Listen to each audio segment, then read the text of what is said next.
Hello, everybody. This is Romano DeFranco here, and welcome to episode 2 of Draft Day Reevaluation, the series where we examine past NHL entry drafts to see what went right and what went wrong about that pick.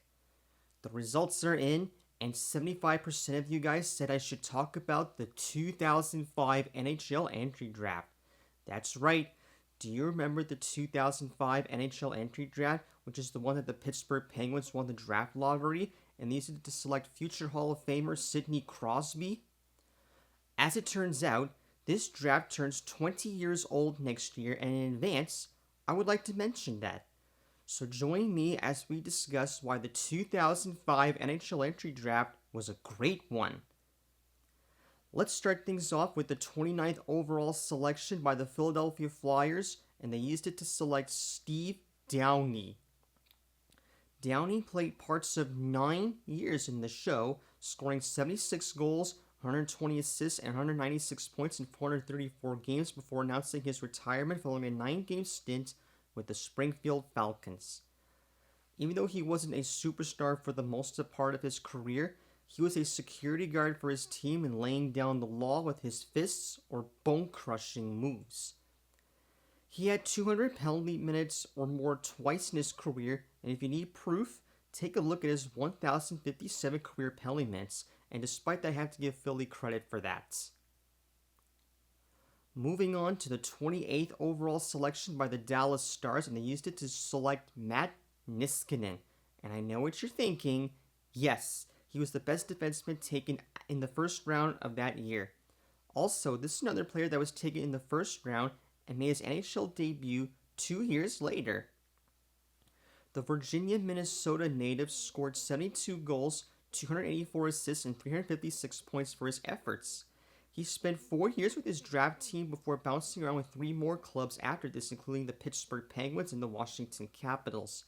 Although he was in Philly for 1 year due to COVID, his 13-year career was deemed as very impressive.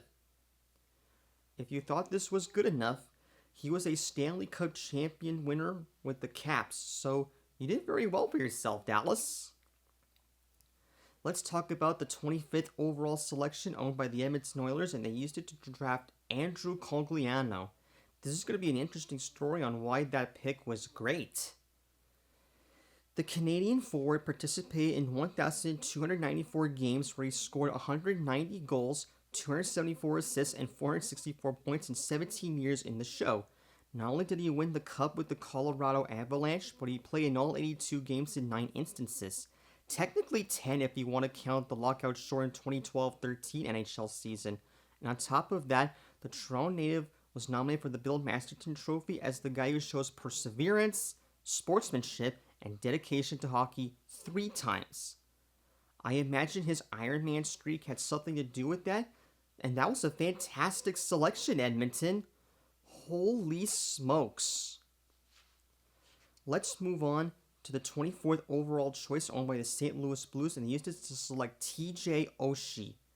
The American forward is another one of those players who was involved in 1,000 games as he scored 302 goals, 393 assists, and 695 points in 1,010 games. Oshie spent his first 7 years with the Blues before moving on to the Washington Capitals.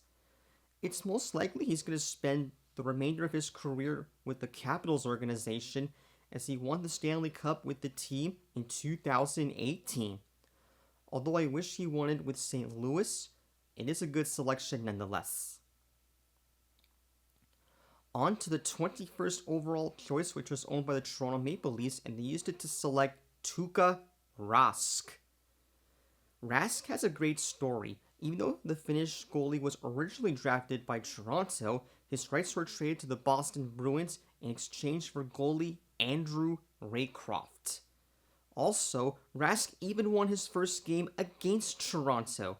If you weren't impressed enough, he posted a 308, 165, and 66 record along with 52 shutouts, a 2.28 goals against, and a 921 save percentage, as well as an additional 57 and 46 record, 7 shutouts, a 2.22 goals against, and 925 save percentage in the playoffs. His career will definitely be remembered, albeit for the right reasons, because he was the winningest goalie for the Boston Bruins, and maybe he'll end up in the NHL's Hockey Hall of Fame one day. You just never know. Let's advance to the 17th overall selection by the Arizona Coyotes, and they used it to select Martin Hanzal.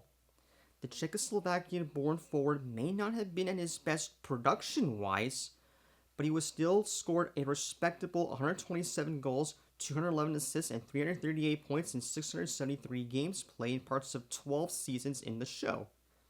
If you weren't that impressed enough, Hansel spent 85% of his career with the Coyotes organization. Not bad considering that he fizzled out a little bit in recent years with the Minnesota Wild and the Dallas Stars.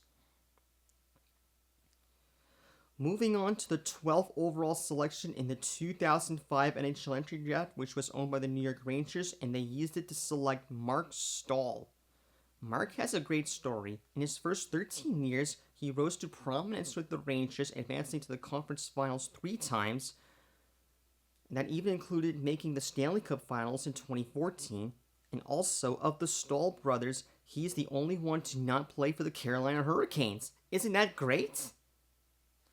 In 1,136 games played, he scored 53 goals, 181 assists, and 234 points, as well as 7 goals, 13 assists, and 20 points in 128 playoff games.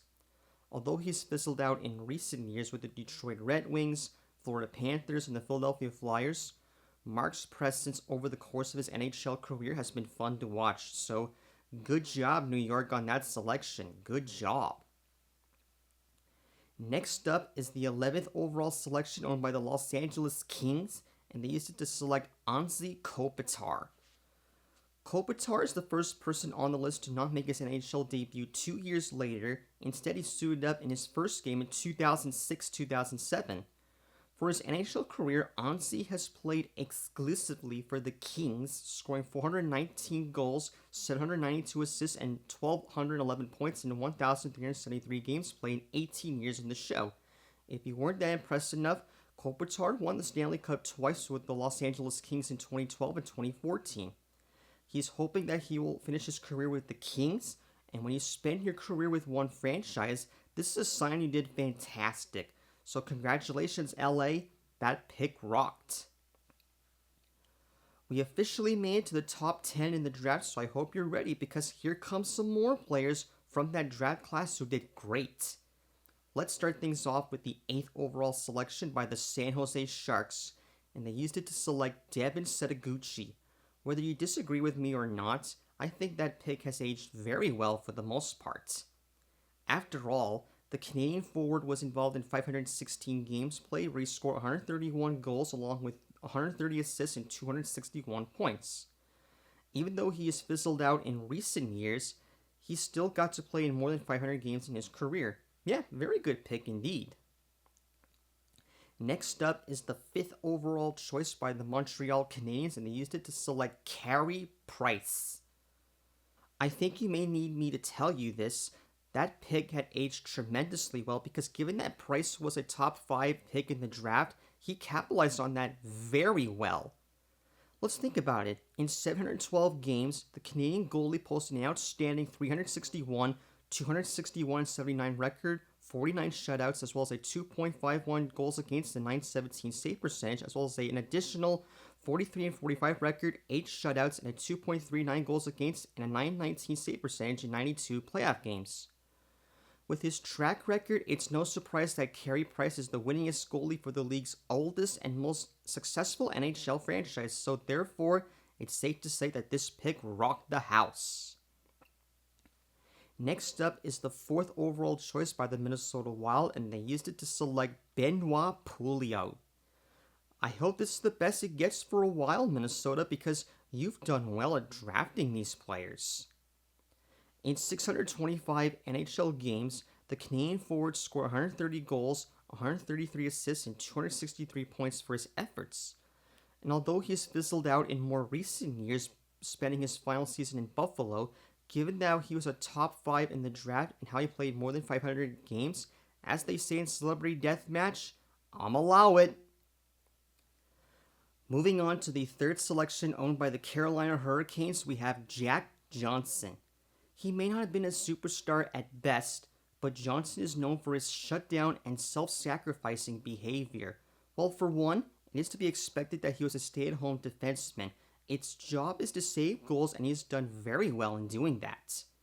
In 1,187 NHL games played, he scored 77 goals, 260 assists, and 337 points in parts of 18 years in the show.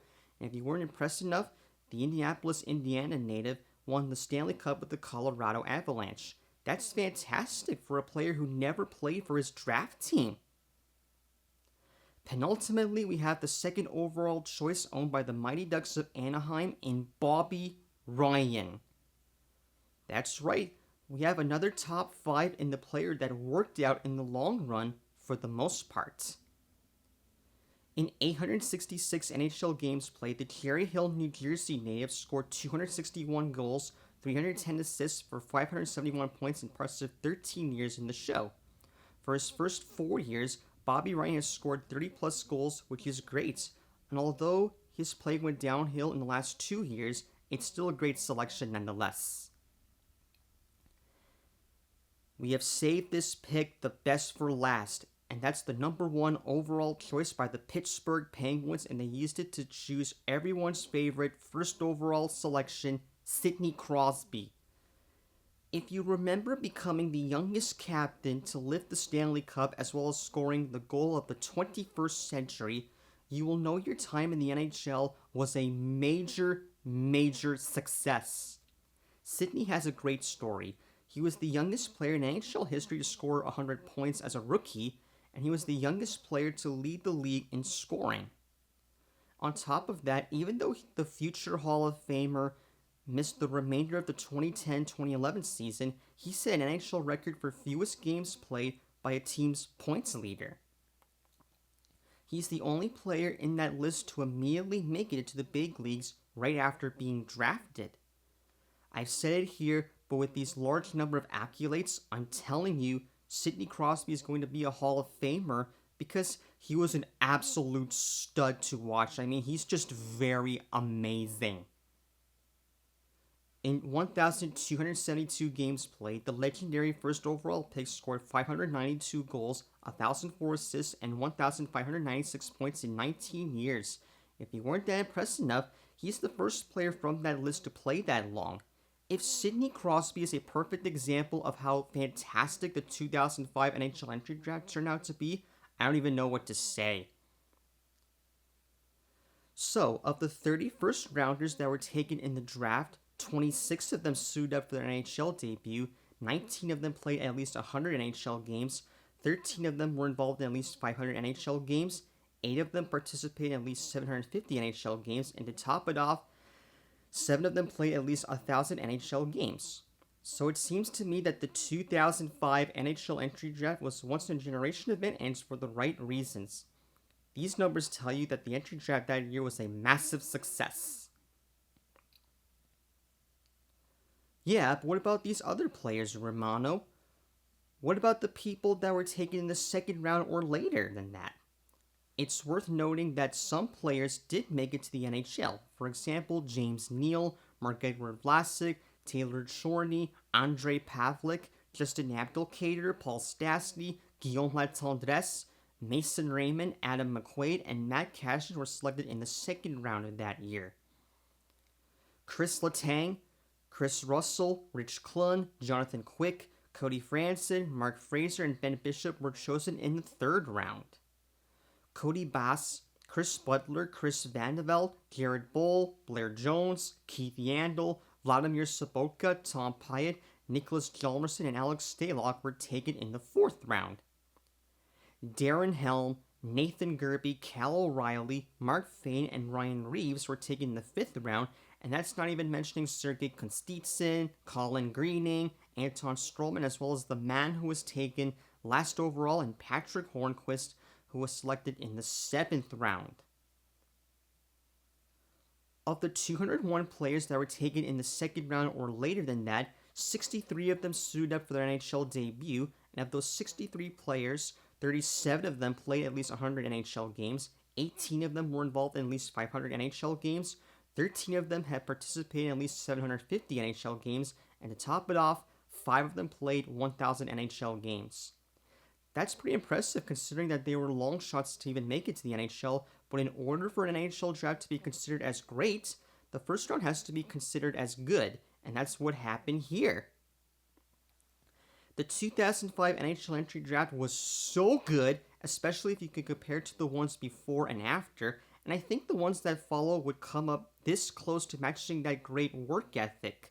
As a matter of fact, there's a 99% chance of that happening. This concludes my look on why the 2005 NHL Entry Draft was a great one. What do you guys think about the event as well as the players that were selected in it? Also, is there another NHL Entry Draft you would like me to talk about? You can let me know in the comments down below, and I will see you next time.